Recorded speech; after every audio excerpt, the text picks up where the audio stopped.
Hello, I'm Jonasz Rewiński. Welcome on board the Eastern Express, and as always, I hope you enjoy the journey. In this episode, we're diving into the chaotic, high-stakes world of international diplomacy, or simply said, how not to start World War III while still looking tough. We're focusing on Israel, Iran, and a veritable symphony of missiles, drones, and political pressures. Israel faces a dilemma that sounds like it was pulled straight out of a strategic video game, but tragically, the stakes are very real indeed. More than 300 projectiles were fired at Israel in what marks the first direct military confrontation between Iran and the Jewish state. The decision on how to respond has thrown Israel's war cabinet into a frenzy of will they, won't they, that would put Ross and Rachel to shame. Let's take a look at our latest report to find out more before delving deeper into the issue at hand. Citing security reasons, Iran temporarily shut down its nuclear facilities following its massive missile and drone strike on Israel over the weekend. Local authorities fear that Israel's retaliation efforts could target Iranian nuclear facilities. Well, of course, we are always concerned about this possibility. What I can tell you is that our inspectors in Iran were informed by the Iranian government that on the yesterday all the nuclear facilities that we are inspecting every day would remain closed on security considerations. They would be reopened today for the continued inspections. I decided to stay, to let the inspectors not return until we see that the situation is completely calm. Iran launched more than 300 drones and rockets at Israel between Saturday night and Sunday morning, their first direct attack on Israeli territory ever. The strike is said to be a response to an alleged Israeli shelling of an Iranian consular building in Damascus that killed 7 Islamic Revolutionary Guard Corps soldiers, including 2 generals. Israel and its allies shot down the vast majority of the drones and rockets, but fears of potential Israeli retaliation have raised concern for an outbreak of a full-scale regional war. The IAEA regularly inspects Iran's major nuclear facilities, such as the Natanz enrichment plant, which is the heart of Iran's nuclear program. Tehran claims its nuclear program is completely peaceful, but Western powers accuse Tehran of seeking to produce atomic bombs. For years, Israel has accused Iran of wanting to acquire a nuclear bomb and says it will not allow it. Tehran denies the allegations. And now, as always, let's take a look at the issue in greater detail. Now, you might be thinking, retaliation, that's simple, right? Oh, if only international politics were that simple. You see, Israel is currently balancing on a tightrope of international opinion, with a rather hawkish right-wing coalition government on one side, and on the other a cluster of allies begging them to please not turn the Middle East into a Michael Bay film. Prime Minister Benjamin Netanyahu, who might as well have a PhD in political survival considering how he has continued to bounce back domestically, is caught in a particularly tough spot here.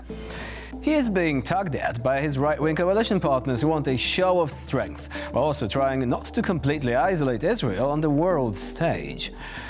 Now, let's talk about options, because Israel's menu of retaliation is likely limited. They could go full-out military strike on Iran, which would definitely escalate things, or they could opt for a subtler, more symbolic action. We might soon end up in a new and dangerous phase of the Israeli-Iranian confrontation anyway. That's right, it's not just Season 2, folks. It's a whole new spin-off show. Adding to the complexity, there is the United States and allies, including the UK, France, and even Jordan, who helped intercept some of those 300 projectiles. And they are all urging restraint. But let's not forget the home front. Netanyahu has to keep his coalition happy, after all. Much like trying to bake a cake that everyone at the party will eat despite their wildly different dietary restrictions, this coalition is difficult to appease. And then there is the Arab world. You would think they'd be on board with some good old-fashioned Iran bashing, right? The Israeli public, still reeling from recent conflicts, isn't exactly thrilled to open a new front. They're like, we're already binge-watching one horror show, why start another? So, what's Israel to do? Dive headfirst into a new conflict? Or use their international credit, as one official put it, to navigate these turbulent waters without turning their boat into the Titanic? Be the bigger person, if you will. Nevertheless, on Monday evening, Israel's top general has said the country will respond to Iran's missile and drone attack. The only question is what this response is going to be. Now, that response could have been expected, but ultimately, it remains unclear what form it is going to take, right? Let's hope it will not be so forceful that it could tip a worsening spiral of violence into a full-scale regional war. And now here to shed more light on the issue is our guest today, Łukasz Przybyszewski, founder of the Appreciate Foundation Fund. Hello and welcome to Eastern Express. Good day. Thank you for having me. So the million-dollar question is what's going to happen next? And actually there is a caveat we need to make. By the time this program actually gets aired, the situation may have already changed. Do you think, though, that any sort of retaliation against Iran is really inevitable? Do you think Israel will go for it, essentially? I think yes.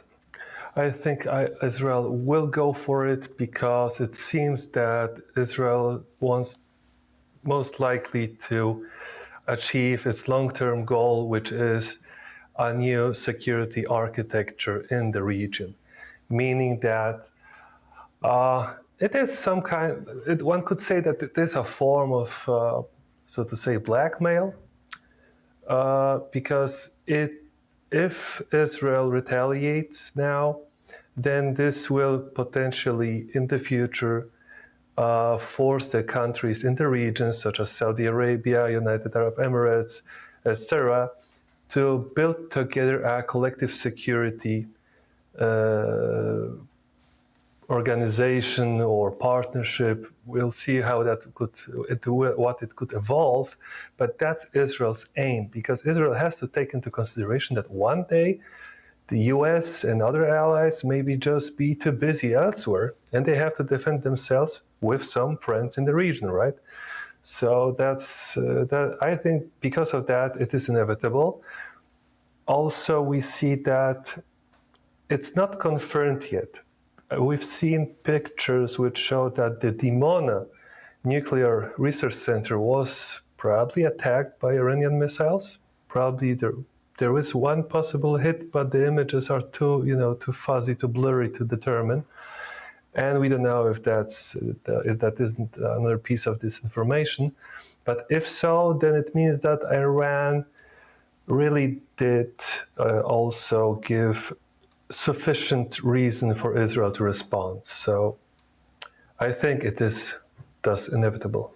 So what you're saying is that Israel essentially is creating a situation whereby it's going to preemptively act in its own self-defense, so to say, preemptively, because you're saying that Iran would have posed a threat anyway, and Israel wants to change the security architecture at large. So it wants this to happen, and the trigger for this would be this confrontation. Now, would you say that this is something that would be beneficial for Israel, even though, I mean, there is a price to pay? On the one hand, you have all allies of Israel, pretty much from the United States through the United Kingdom, even Arab countries all across the region, countries which are not even associated traditionally with Israel, but have chosen to remain at least benevolently neutral, so to say. All of them are saying, look, don't do that. It's enough that you've managed to repel this attack. We don't really need another major war in the region. Do you think that in spite of this, in spite also of the impact on the oil prices, all of this, Israel would still find it beneficial to actually confront Iran at this stage? You know, in the short and mid-term, it is not beneficial. But in the long term, it will be beneficial. That's the thing, because I don't see any new security architecture to show up sooner than within one generation from now, because what both Hamas and both in Israel did was it was just a slaughter, yeah, almost or practically genocide.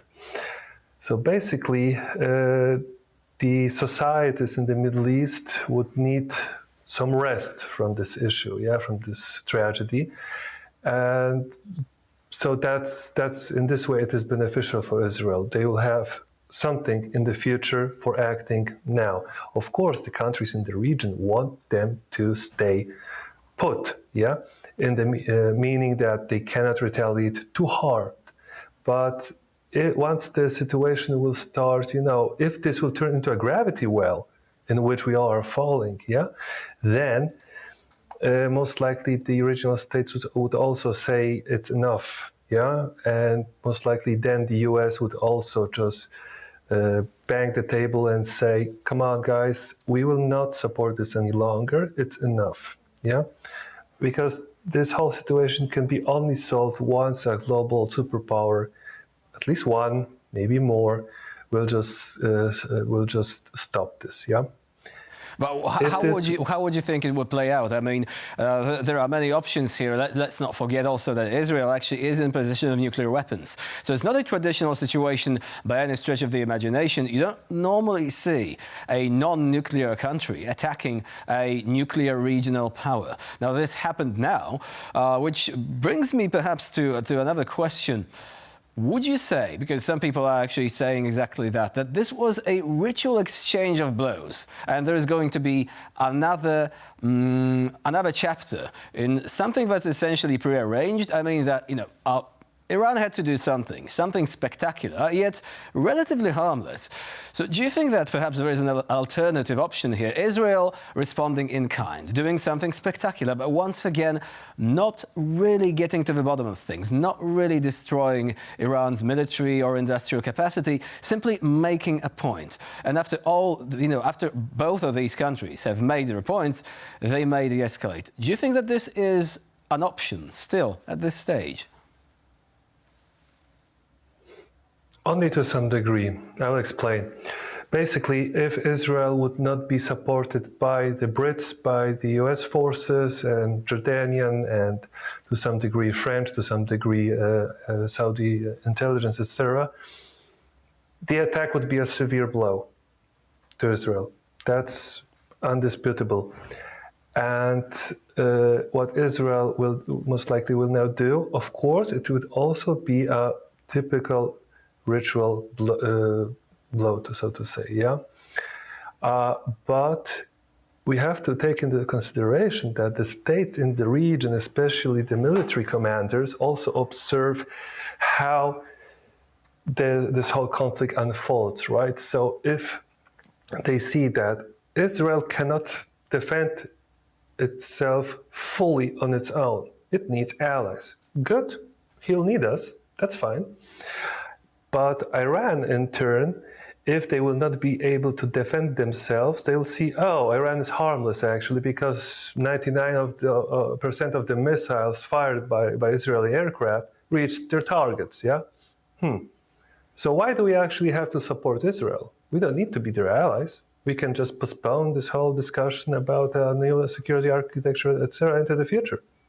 So as you see, Iran will need to also show that they defended themselves and that they have the capabilities and that the threat was real, that the potential destruction caused by Israeli retaliation could be much, much bigger, and that will be the whole point. So now, when looking at the historical side of things, do you think there is a pattern which can be discerned from looking at past events of escalation then de-escalation, which could prove instructive, even though the situation right now seems to be standing on its own merits, so to say? It seems to be fairly unique. But to what extent do you think it can be compared to what already happened in the past? And could it provide us with some sort of path, perhaps, for de-escalating, for coming out of this conflict without further bloodshed? That's a very interesting question.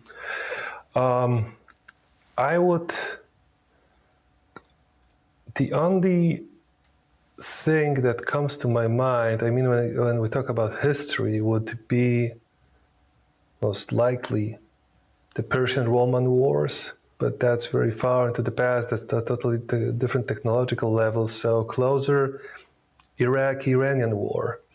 So we saw in that war that both sides were asymmetrically equipped. Yeah, Iraq had tanks, had armored vehicles, etc., and a minor air force. Minor in comparison to Iranian air force back then. Yeah, but on the other hand, Iran didn't have enough tanks, armored vehicles, etc. It had artillery. Fine. So this caused an asymmetric war in which Iran started to slowly win as the 80s progressed, just because of this sheer volume of manpower, of people that they have thrown to the front, We saw there that Iran always utilizes its geography, that it's a huge country, mountain ranges, etc. So they also have the so-called passive defense, so a lot of bunkers, etc., underground facilities. And we saw back then that Iran is pretty much good when it comes to trench warfare, stationary like artillery strikes, etc., blah, blah, but not that much in maneuvering, not that much on the operational level, sophisticated operational level, And this attack with drones and missiles, which we saw at night on April 14th, was precisely that. They remained stationary. They launched the missiles and drones, but aside of that, they didn't move, right? So what they now expect is that Israel will move, that Israel will most likely use its fighter jet and bombers and hit the targets in western Iran, perhaps somewhere deeper in central Iran. So if we take into comparison how it evolved, how wars evolved in the past in this region, like now totally taking the history into account, we see that Iran is still protecting its last gate meaning that the Zagros mountain range, and pretty much it's impenetrable. I mean, if any country would like now to occupy Iran, it would need at least 500 to 800,000 soldiers if we take the rotational reserve. So a massive amount. Let me just ask very quickly, because we have technically run out of time, almost. What about a simple shock and awe campaign, destruction of crucial targets? Do you think the regime could actually begin to fracture? Just, within 30 seconds, if you can actually give us like a very, very brief yes or no, pretty much, as to the resilience of the Iranian regime. The resilience of the Iranian regime is pretty high, and the cultural code which Iranians have is that they can tolerate failures much better than the Israelis. So they will retaliate. So there is no chance of Israel simply destroying a few targets and toppling the regime. This would be a longer confrontation. We still don't know whether this would actually happen. But as you're saying, there are certain signals that this could be, in fact, the brink of a broader and more long-standing confrontation there in the Middle East. Łukasz Przybyszewski was our guest today here on TVP World. Thank you very much for joining us and for sharing your expertise. Thank you so much. And now we're moving on to Eastern News Flash, bringing you all the other stories from the East that you really don't want to miss. Shock and disbelief in Georgia. An opposition MP attacked a member of the ruling party when he tried to introduce a controversial law on foreign agents to the parliament's floor. The proposed bill has divided the country because of its similarities to Russian legislation, which severely restricts dissent and the activities of civil society groups. Aleko Elisashvili rushed to the podium and hit Mamuka Mdinaradze, the leader of the ruling Georgian Dream Party, causing the chamber to descend into chaos. Mdinaradze seemed unharmed after the attack, and after a short break he returned to a meeting of the parliament's Legal Affairs Committee. Earlier this month, Medina Radze said that the Georgian Dream Party plans to reintroduce a law that would oblige non-profit organizations and media that receive foreign funding and engage in broadly defined political activities to report their activities to the authorities. The project will also introduce broad supervisory powers for the authorities and potential criminal sanctions for unspecified offences. When first introduced last year, the legislation sparked mass protests, causing the government to withdraw the proposal. Russia's Novosibirsk region banned immigrants from working as taxi drivers and in convenience stores. The measure comes amid mounting pressure on foreign workers, mainly from Central Asian countries across Russia, following the deadly attack on a concert hall near Moscow last month. Companies in Novosibirsk are obliged to fire migrant workers who drive taxis or sell tobacco and beverages within the next 60 days. A similar ban was imposed on March 26th, just 4 days after the attack on Crocus City Hall, which killed 145 people and injured hundreds more. Prior to the deadly shooting, 9 Russian regions introduced restrictions on migrants performing certain professions. In 2015, the Russian government granted regional authorities the right to prohibit the employment of foreigners for up to 1 year in order to regulate local labor markets and give priority to Russian citizens in employment. Reports claim that China has begun to label imported Russian copper wire as scrap in an attempt to avoid taxes and the severity of Western sanctions. Concealing the copper allows Russia and China to benefit from differences in trade tariffs. Copper is mainly used for the production of power cables, while copper scrap is a mixture of used products cut into grain-sized pieces. Shredded metal is harder to trace, making it easier to sell to Chinese manufacturers and do business with buyers distrustful of Russian companies subject to Western sanctions. Russia's third largest copper producer, which was sanctioned by Western countries, delivered at least 8,000 tons of copper wire to China in December 2023 alone. Prior to December, Russia had little, if any, history of exporting major amounts of copper scrap to China. The latest edition of Freedom House's annual report, Nations in Transit 2024, deems all 5 Central Asian countries as consolidated authoritarian regimes, the lowest possible category in terms of individual rights and democratic political systems. Let's take a look at our report to find out more. Kazakhstan, Kyrgyzstan and Uzbekistan suffered a decline in their 2023 Rule of Law ranking, which Freedom House determines based on criteria such as freedom of the press, independent judiciary and fair electoral process. The scores of Tajikistan and Turkmenistan remained unchanged, the lowest of all the countries studied, even worse than Russia. According to Freedom House, authoritarian states find their strength and consolidate their political framework by increasing bilateral economic cooperation. The report cited Uzbekistan's plan to spend $500 million to expand its gas pipeline network to accommodate rising Russian imports as a move that could benefit the economic and political stability of both authoritarian regimes. According to experts, the only hope for the re-establishment of the rule of law in Eurasia is the cooperation of Western democracies so that Russia does not achieve its military objectives in Ukraine. And for this episode of Eastern Express, it's the end of the line. Please stay with us here on TVP World for more latest news and updates. I'm Jonasz Rewiński. Bye for now.